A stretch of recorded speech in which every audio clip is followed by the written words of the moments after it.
Տուրմալինային թերապիա աղի սենյակում։ Այս սենյակը նպաստում է շնչուղիների եւ բրոնխների մաքրմանը եւ բարձրացնում է դիմադրողականությունը։ Այստեղ մեզ կօգնի տուրմալինից պատրաստված թիկնոցը։ Այս կերամիկայի արտադրած ինֆրակարմիր ջերմությունը եւ բացասական իոնները շատ օգտակար են սրտանոթային համակարգի աշխատանքի համար։ Տաք թիկնոցն օգնում է նաև թեթևացնել մկանների,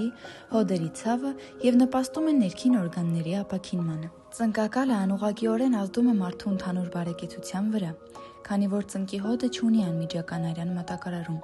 ուստի հոդի հեղուկը պատասխանատու է դրանում նյութափոխանակության համար։ Հենց դրա պակասն էլ առաջացնում է ցավ։ Տուրմալինի ֆիզիոթերապևտիկ ազդեցությունների շնորհիվ ախտահարված հոդերում մեծանում է ներհոդային հեղուկի քանակը։ Տաքացվող տուրմալինը ապահովում է հակաօքսիդանտ պաշտպանություն, որը օգնում է նվազեցնել բորբոքային գործընթացի ինտենսիվությունը։ Զուգը հեռարվում է ոտքերի մերսում եւ լիմֆոդրենաժ հատուկ ապարատի միջոցով։ Անցկացվում են նաեւ շնչառական վարժանքներ եւ մեդիտացիաներ, որոնք նպաստում են էմոցիոնալ, մենտալ եւ բջջային մակարդակում առողջացման պրոցեսին։